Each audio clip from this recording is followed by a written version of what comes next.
Welcome back for another Telltale Books video. I'm Greg, and this is going back into an author that kind of started this whole thing years ago. When I decided I wanted to get back into reading, I made that decision to read everything I could get my hands on by H.G. Wells, because he is my very favorite author. And that was back before Telltale Books even got started. There's a lot of Wells short stories written in the 1890s that are very short, very incidental, not really science fiction. I just don't think that you all would be interested in me doing a video for each and every one of those.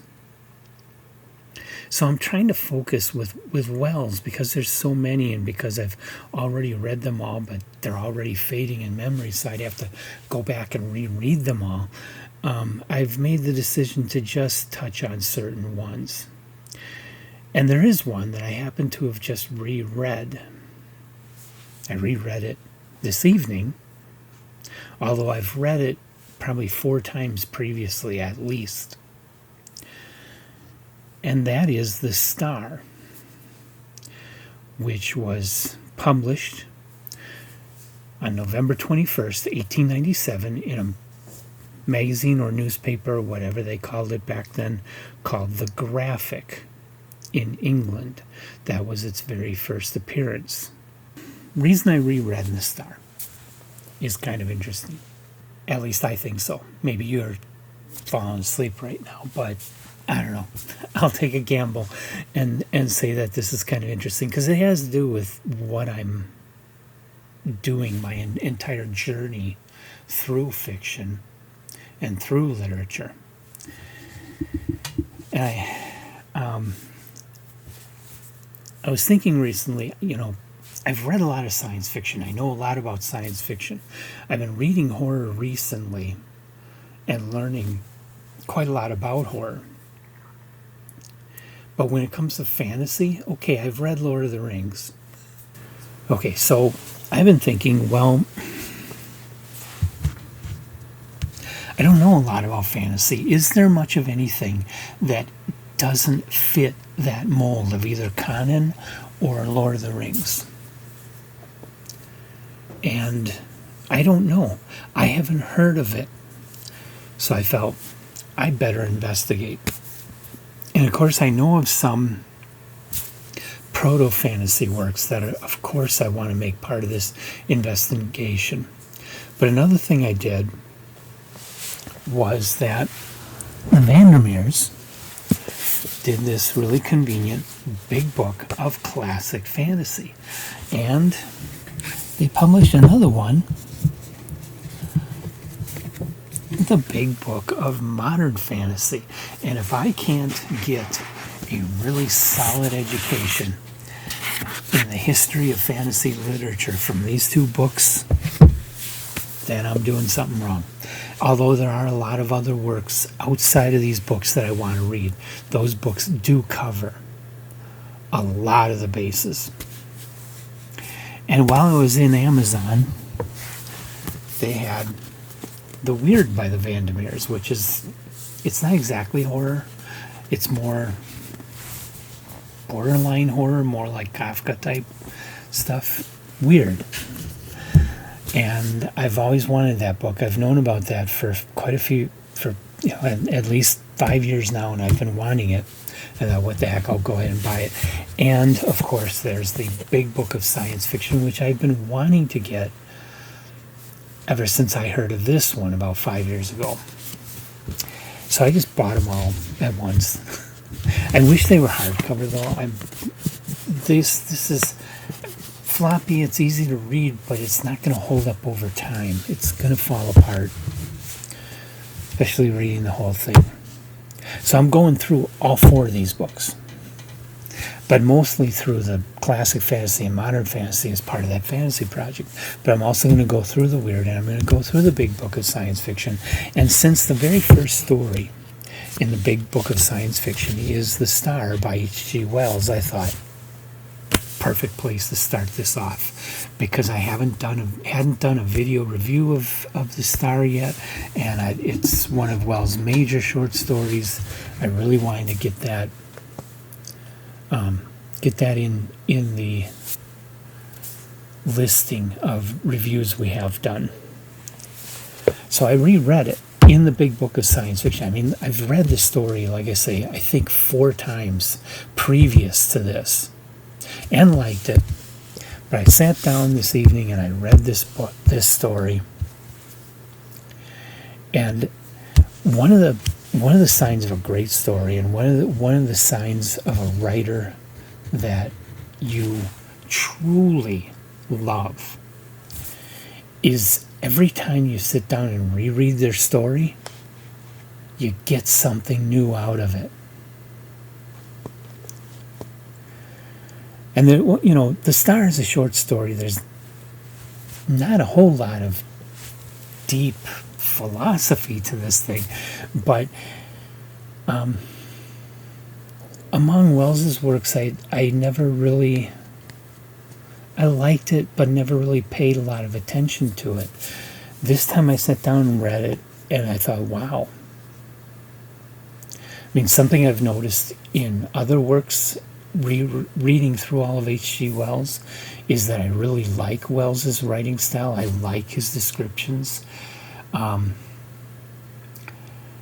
He writes not like Lovecraft or Poe, but he does give these very strong atmospheric descriptions to things.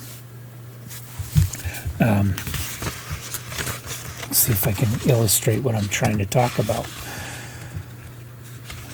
with a paragraph from this. This is pretty good. And along the coast of Argentina and up the South Atlantic, the tides were higher than had ever been in the memory of man, and the storms drove the waters, in many cases scores of miles inland, drowning whole cities. And so great grew the heat during the night that the rising of the sun was like the coming of a shadow.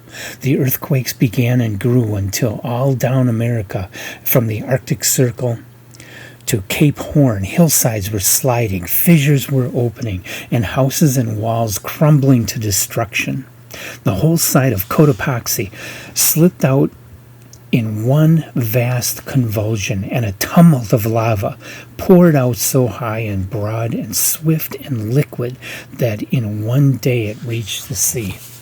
That's pretty compelling description. I really like that writing. It's not overly antique like you could get from say Edgar Allan Poe or H.P. Lovecraft, but it's still very descriptive, very well written, very well thought out. It's not poetic quite, but it still has an excellent sound as you read it. Wells did take the time to craft his words, like I'm always talking about, even though he kept his prose more straightforward than other writers of his time, and that makes it easier for people today to read and get through. It's not hard to read, it's not slow to read, but it still does have that wonderful sound as you read it. It still is very well written. So I love the way he writes. So the story.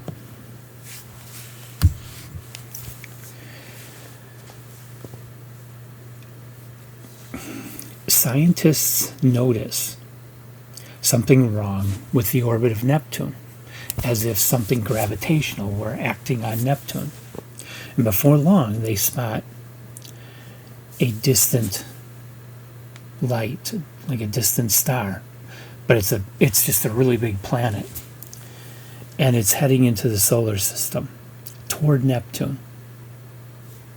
Okay.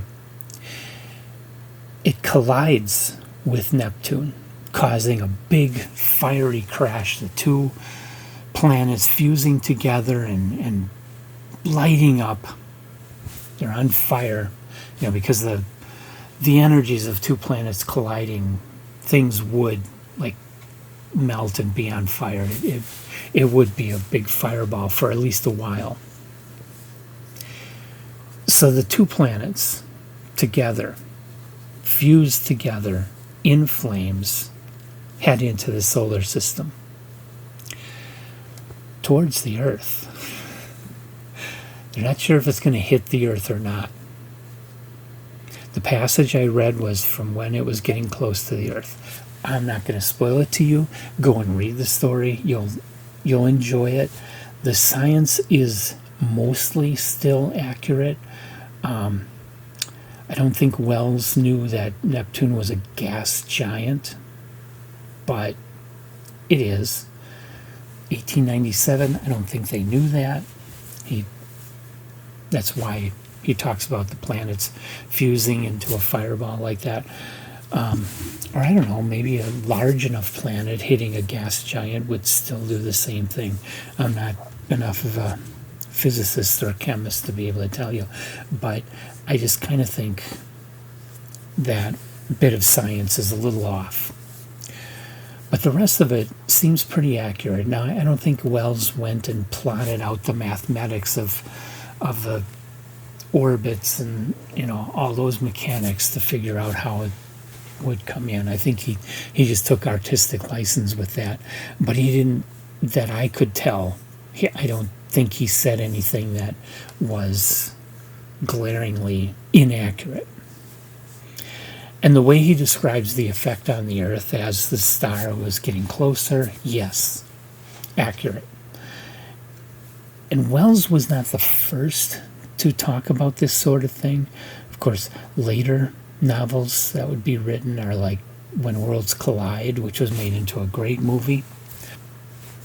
And Lucifer's Hammer by Larry Niven and Jerry Pournelle was a best-selling science fiction novel in the 1970s.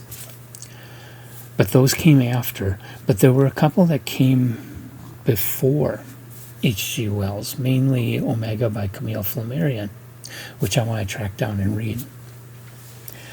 But I think The Star was the first one to have an influence. I think it did have a strong influence over books like When Worlds Collide, Lucifer's Hammer, Fritz Leiber's The Wanderer, Inconstant Moon by Larry Niven. They all kind of follow in the spirit of what The Star accomplished. There are no characters to the story. You don't get any one person's perspective, so there's no characterization. It's almost like an encyclopedic entry of what happened, except a little more artfully done.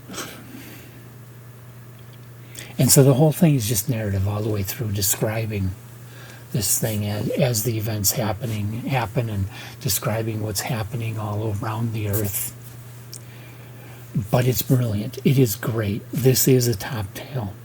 This is an excellent story. And I appreciate it more now that I just reread it today than I ever have before. It's just amazing. And so it's got my recommendation. And that's all I need to say about it.